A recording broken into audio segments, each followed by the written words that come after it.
Queen Camilla attacks King Charles after being expelled from the royal family for stealing the king's ring. The British royal family, with its long-standing traditions and immense power, has long been a symbol of stability and strength. However, even such an icon is not immune to turmoil, and currently, the royal family is facing an unprecedented internal crisis in its history. This story has not only caused a stir within royal circles, but has also sent shockwaves through global public opinion, as a single statement from King Charles III has left everyone pausing to reflect. "Give it back, I want my ring back." A seemingly simple phrase, but it marked the beginning of a chain of events that has rocked both the palace and the global public. This demand from King Charles sparked a wave of outrage, not only because it came from a king, but also due to the implications behind it, exposing cracks in his relationship with Camilla. The love story between Charles and Camilla has long been a complex saga, fraught with challenges and turbulence. It seemed as though their love had overcome every obstacle, but now internal issues within the royal family have come to light, forcing everyone to reassess. Their relationship has been tested through controversial interviews, surprising decisions, and choices that have left the public questioning Camilla's role within the monarchy. The royal family appears to stand at a critical crossroads as secrets behind palace doors are gradually revealed. Will delving deeper into these rifts lead to the collapse of what has been built over decades? A major question looms. Will King Charles's words mark the end of Camilla's role in the royal family? And will the British monarchy, with its steadfast symbols of power, continue in its current form?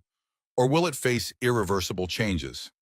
These events are leading us on a journey to explore the inner workings of the royal family, where love, power, and betrayal intertwine, creating a complex picture that is not easily deciphered.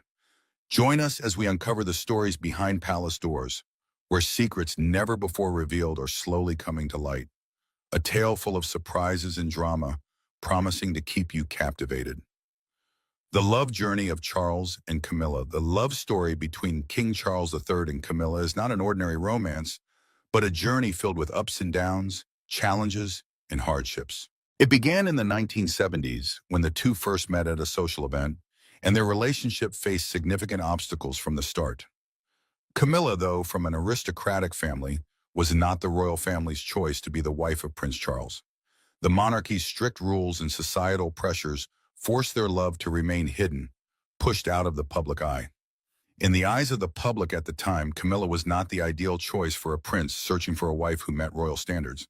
While Charles pursued other relationships, including his marriage to Princess Diana, his love for Camilla continued to smolder in his heart. However, when Charles married Diana in 1981, Camilla was not just a faint shadow in their lives. She became the most controversial figure in this royal marriage. The public relentlessly criticized Camilla, labeling her the third person and blaming her for the breakdown of Diana and Charles's marriage. The relationship between Camilla and Charles turned into an international scandal, and Camilla, despite her love for Charles, was forced to live in the shadows, enduring public vilification. During those years, Camilla became the target of harsh criticism and faced relentless judgment. She remained silent, avoided the media, and tried to live the life of an ordinary woman in a society that constantly scrutinized her. Despite this, the love between Charles and Camilla never faded.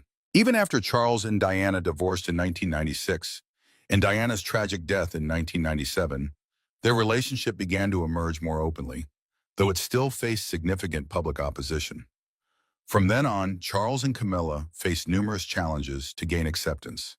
In 2000, after more than 30 years of hidden love and scandal, they finally married. Their wedding was a turning point, not only in their lives, but also a significant milestone in royal history. However, the marriage was not immediately embraced by the public. Camilla, though legally Charles's partner, still faced criticism and mixed reactions from the public and media. Over time, however, Camilla gradually gained acceptance. After their 2005 wedding, she began participating in official royal duties and was recognized as an integral part of the British royal family.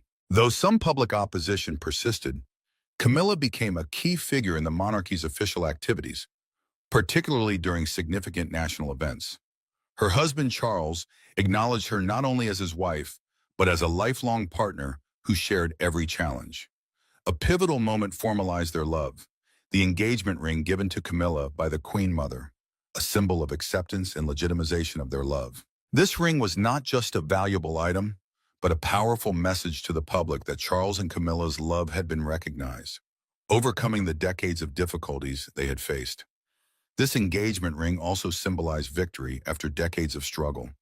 It represented not only their genuine love, but also their triumph over societal prejudices, public rejection, and the challenges faced by the royal family. Their relationship became a testament to the power of love in overcoming adversity, no matter how harsh the trials.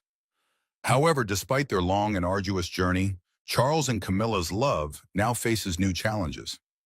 Recent events within the royal family raise questions about whether their relationship will remain resilient or face further tests. What once seemed insurmountable has become reality, but will their future in the royal family continue smoothly, or will they encounter insurmountable obstacles?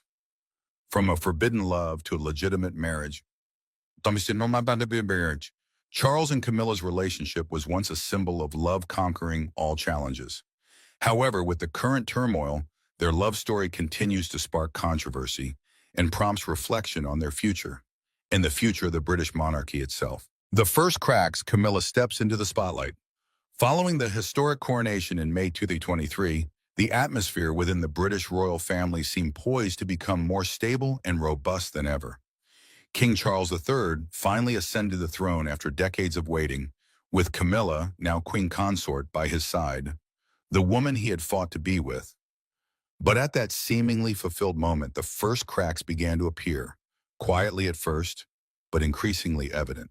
The coronation marked a turning point for Camilla. No longer the woman standing in the background, she began to step forward with confidence and authority, something few could have imagined before.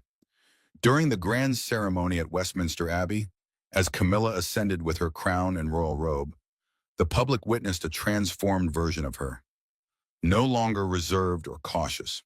Her confident smile, sharp gaze, and assured demeanor signaled that Camilla was no longer Charles's shadow. She had officially become a central figure, and after the ceremony, Camilla did not stop. She began delivering longer speeches at events, tasks typically reserved for the king. These speeches were not mere pleasantries, but carried political, social, and even ambitious undertones.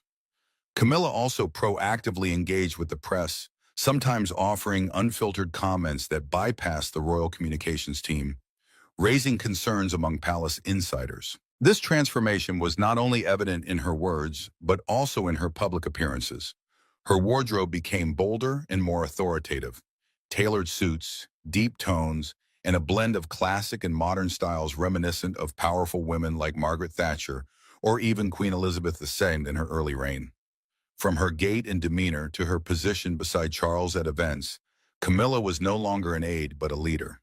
She was not just present, she aimed to shape power. Initially, King Charles seemed to support this change. In an interview, he expressed pride in Camilla and admiration for her resilience. But over time, signs of unease emerged. A palace insider recounted that during a private meeting with close advisors, Charles sighed and remarked, "I thought Camilla would help me uphold my role, not take it over." This was no impulsive comment. It was a sign of a rift, when trust and collaboration began to turn into competition and control. This anxiety was not confined to the king's mind. Royal advisors began noting a shift in the power dynamics within the palace. A longtime advisor at Clarence House, the couple's primary residence before Charles's ascension, shared that Camilla is crafting her own narrative, one that leaves no room for obscurity. She started building her own communications team, forging strategic relationships with newspapers, and selecting events that aligned with her personal messaging, independent of the royal family's broader strategy. To the public, Camilla's independence was sometimes admirable. After decades as the third person, she emerged as a resilient figure, unafraid to assert herself.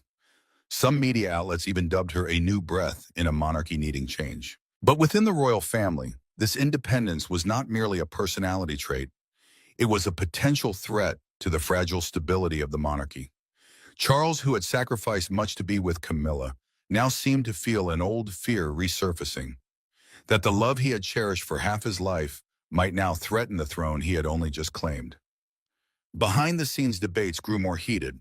Camilla sought a more active role in political engagements, while Charles, though outwardly calm, showed increasing caution. Some advisors even suggested he was being pushed into a passive role in his own reign. The story was no longer just about love. Between Charles and Camilla, a subtle power struggle emerged over influence, control, and who would truly shape the image of the British monarchy in the 21st century. And from here, a question began to form. As Camilla stepped into the spotlight, was it the moment darkness began to fall over the throne? The shocking interview. Camilla breaks the rules. As public debate swirled over Camilla's increasingly prominent role, an unexpected event pushed palace tensions to a breaking point. Without palace approval or consultation with King Charles, Camilla unilaterally conducted an exclusive interview with a veteran British journalist known for challenging royal figures. The interview took place in an intimate yet deliberate setting, a cozy drawing room in an old manor with soft lighting and meticulously arranged teacups. Everything exuded simplicity and approachability, a stark contrast to the regal, tightly controlled image typically associated with the royal family. In this setting, Camilla began to reveal things never before spoken. Her voice was steady. Camilla displayed remarkable composure as she discussed life as queen consort. She spoke of the invisible but persistent pressure of succeeding a national icon, Queen Elizabeth II, admitting, "Some days I wake up wondering if I'm living someone else's dream, a dream I was never given the chance to choose." Camilla did not shy away from addressing Princess Diana's lingering shadow, a figure still deeply cherished by the public nearly 3 decades after her death.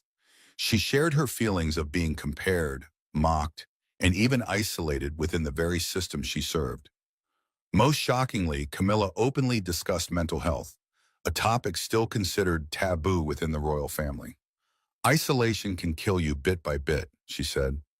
"Sometimes I've had to find my own light in a place with no windows." However, the most controversial part came when Camilla addressed the need to modernize the monarchy, stating, "We can't keep speaking to the world in the language of the last century. If the royal family doesn't adapt, the people will choose to walk away." Many interpreted this as a veiled criticism of Charles, who has remained loyal to the traditional approach instilled in him since childhood. When the interview aired, the reaction was almost immediate. According to sources at Buckingham Palace, King Charles was furious and speechless with shock. He had not been informed of the interview beforehand. Worse, the royal communications team was entirely sidelined. A media storm erupted, not only over Camilla's words, but also over her unilateral breach of the rules that had kept the monarchy stable for centuries. The palace plunged into crisis mode. Within 24 hours, a flurry of statements from royal representatives attempted to calm the public and mitigate the damage. Strategically leaked stories appeared in the press, suggesting that the king and queen consort remained aligned in their views. But observers knew better. This was not a mere PR mishap. It was a manifestation of a power rift at the highest level within the royal family. Public reactions were sharply divided. A significant portion rallied behind Camilla, calling her a voice of truth in a world stifled by tradition. To them, she had dared to say what many thought: the monarchy must evolve to survive. Younger audiences in particular saw her as an unexpected model of candor and initiative, a fresh breeze amid stale protocols. Yet many others fiercely criticized Camilla. They accused her of playing a power game, deliberately crafting an image in opposition to Charles to manipulate public opinion. They saw not sincerity, but a calculated strategy to redefine her position, perhaps even preparing for a soft power transition within the palace. Some branded her a traitor, not to the public, but to the man who had brought her to the heart of the monarchy. The interview achieved much. It made Camilla more relatable to some, but it also turned simmering royal tensions into a public issue and, crucially, forced people to view King Charles III with skepticism. Was he losing control of his own reign? A small crack can be ignored, but when it makes a sound, it signals that what is breaking can no longer be hidden. The ring and the final divide. Among the hundreds of precious jewels owned by the British royal family, one ring seems unremarkable in aesthetic terms, not as dazzling as the Koh-i-Noor diamond or as iconic as Queen Elizabeth's crown, but carries profound emotional weight, enough to shake the kingdom with a single related remark. This is the engagement ring Charles gave Camilla in 2005, once belonging to the Queen Mother. a symbol of their love's acceptance after years of scandal, struggle, and tears. The ring was more than a gift. It encapsulated years of enduring public criticism, symbolized perseverance against societal prejudice, and marked a historic moment when a once taboo love was legitimized through royal marriage. When Charles gave Camilla that ring, he was not just saying, "I love you." He was declaring to the world, "I choose this woman despite all judgment." But fate has its own way of unfolding. On an unannounced evening at Clarence House, their haven after their wedding, a heated argument erupted.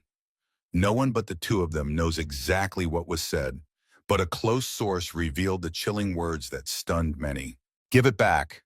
I wanted my ring back." A seemingly simple statement, but in truth, it was the final blow to a love story once celebrated as defying fate. For Charles, the demand was not just a heat-of-the-moment reaction. It was his way of reclaiming control, asserting that this relationship, once his, had become a threat to the reign he was striving to maintain. Demanding the ring back was a rejection of the entire legacy of love they had built. It was a declaration. "We've gone too far. This is the end." According to a close aide, Camilla said nothing in response. She held the ring in her hand and quietly left the room where Charles stood, not angry, not crying, just enveloped in heavy silence between two people who had once been everything to each other. In the days that followed, the ring remained on her ring finger, not as a sign of commitment, but as a final act of defiance, as if to say she would decide when their love truly ended. But as all anger eventually subsides, Camilla realized the game was over. One Monday morning during a charity event, observers noticed her left hand was bare. The ring, once her pride, had vanished. No explanation, no official statement, but the silence rang like a death knell for a marriage many believed was unbreakable. As with all secrets in the royal family, the story quickly leaked to the press. "Give it back. I want my ring back," became the headline dominating British media. Royal experts jumped in, analyzing, debating, and speculating about unrevealed details. Some suggested it was a fleeting moment of royal anger, a temporary pause in a turbulent marriage. But most believed the act of demanding the ring was a wordless declaration of separation. The public image fallout was inevitable. For Charles, many viewed his actions as cold, believing the man who vowed to overcome all obstacles for his love was the first to retreat when the situation turned unfavorable. Others sympathized, arguing it was his way of protecting the throne and the monarchy's values from a woman growing increasingly independent and unpredictable. For Camilla, her image, carefully rebuilt as a composed, supportive figure, was now tainted with labels like arrogant, defiant, and even presumptuous toward the institution. Returning the ring may have preserved some dignity, but it also ended the symbolic power she once held. The ring, though small, carried the weight of an entire emotional dynasty. When it was removed, it was not just a breakup. It was a declaration that a love story that once captivated the world had officially come to an end. Camilla's expulsion and public reaction. After weeks of simmering tension, the silence between Charles and Camilla finally shattered with a decisive and ruthless decision. No more veiled hints or subtle actions. The king formally requested that Camilla leave the royal residences, once considered their shared home for nearly 2 decades. This was not a quiet departure. It was not a discreet backstage arrangement. It was a public, unmistakable, and cold message. Camilla would no longer be part of Charles's daily life at Buckingham Palace or Clarence House. She was relocated to a separate estate in Wiltshire, southwest England, described by the press as far from any center of power. The palace, as usual, tried to control the narrative, framing it as a temporary separation to allow both parties space to reflect and heal. But no one bought it. The public was no longer naive, and the media even less so. The name Camilla Parker Bowles once again dominated headlines, but this time not as the smiling queen consort, but as a woman cast out from the fortress of the British royal family. Tabloids, thriving on palace shocks, dubbed this the royal crisis of the century, drawing parallels to the infamous divorce of Charles and Diana. Many outlets even compared the event to that tragedy, when Diana was isolated and later died in a still-questioned accident. Headlines like "History Repeats," "Camilla, Diana 2.0," and even "The Curse of the Crown" flooded outlets from The Sun to Daily Mail, from BBC morning shows to late-night talk shows. On social media, an unprecedented wave of discussion erupted. Twitter, TikTok, Instagram overflowed with analysis videos, conspiracy theories, and even calls to save Camilla. Some expressed deep sympathy to seeing her as the latest victim of a rigid royal institution that demands absolute subservience and personal sacrifice to a brutal degree. They emphasized that Camilla, despite past mistakes, had genuinely tried to integrate, serve, and fulfill her role as queen consort. However, harsh opinions abounded. A segment of the public, especially those loyal to Princess Diana's memory, believed this was Camilla's just desserts. They argued she had overstepped her role, aiming to wield power equal to Charles, and her arrogance had backfired. Many posts claimed Camilla was never truly loved by the public, and her expulsion was the inevitable consequence of a strategy that went too far, too fast. Amid these polarized reactions, one thing became clear. The British royal family's stable image was under serious threat. Divorces, scandals, and internal conflicts were not new. But this time the events unfolded at a moment when the monarchy was struggling to maintain support in a modern world where younger generations question, do we still need a king or queen? As Charles tried to manage the situation from behind Buckingham Palace's ancient walls, public trust, once shaken, was not easily regained. This soft expulsion, though wrapped in sophisticated PR, left a glaring question in the public's mind. If the royal family cannot maintain internal unity, how can they represent national unity? Camilla's counterattack in an uncertain future. Amid the noisy public outcry and mounting pressure from within the royal family, Camilla, once seen as standing in Charles's shadow, stepped forward with a clear and strategic counterattack. She issued an official statement, brief but loaded with subtext. In it, Camilla reaffirmed her commitment to her role as queen consort, continuing to serve the public and charitable organizations. But the emphasis lay in a distinct detail. Camilla declared herself an independent voice within the royal family, stating that a loyalty does not mean silence. This was no longer the voice of a compliant wife. It was the manifesto of a chess player, calculating long-term moves. Though she had left the palace, Camilla did not retreat from public life. On the contrary, she intensified her public appearances, particularly at events focused on education, women's protection, and mental health, causes she had long championed. Notably, Camilla began appearing alongside new figures, international ambassadors, NGO leaders, and even prominent media personalities. Observers called this the soft alliance Camilla was building beyond the palace's direct influence. With unyielding resolve, Camilla was described as playing a long game. She avoided direct confrontation with Charles or attacks on the royal family. Instead, she quietly asserted her own position, as if to say, if the monarchy exists in the public's heart, she is an indispensable part of it, whether inside the palace or not. In contrast, Charles appeared more uncertain than ever. After the rapid succession of events, from the controversial interview to the ring demand, public opinion began questioning whether the king was letting emotions cloud his leadership.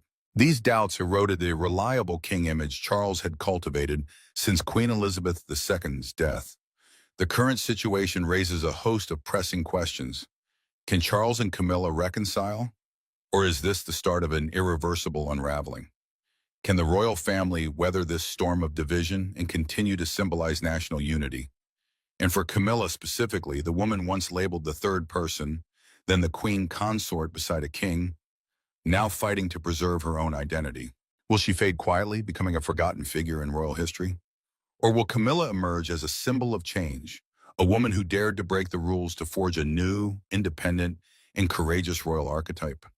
On the surface, the story of Charles and Camilla may seem like a tragic romance between two people with a tumultuous history, but dig deeper, and it is a vivid testament to the fragility of the British monarchy in the modern era, where tradition and personal emotions clash fiercely under the spotlight and behind the scenes of palace politics. The ring, once a sacred gift of love, a symbol of Camilla's triumph over public scorn, prejudice, and history, has now become the punctuation mark on a chapter of royal romance. When Charles said, "Give it back, I want my ring back," it was not just about reclaiming a piece of jewelry. It was a bitter declaration of control, honor, and who truly holds power in this marriage. Camilla, from the woman shunned by an entire nation to the queen consort standing beside Charles at his coronation, now faces another fateful crossroads. Will she continue to assert herself as a royal woman who dares to live authentically and speak out? Or will she be consumed by the tides of time, leaving behind a controversial legacy, not for her mistakes, but for her courage at the wrong moment? And you, the audience watching this saga unfold from beyond the palace gates, what do you think? What future awaits Camilla? Can the British royal family mend its image and overcome this subtle but dangerous crisis? Share your thoughts in the comments below because in this story, no one is an outsider. If you find this a captivating glimpse into the royal family, follow our channel to stay updated on the next hidden corners behind Buckingham Palace's ancient walls. And a final question for you. The British royal family has always been a mirror reflecting the era. But when that mirror cracks, what remains? What remains? What remains? What remains?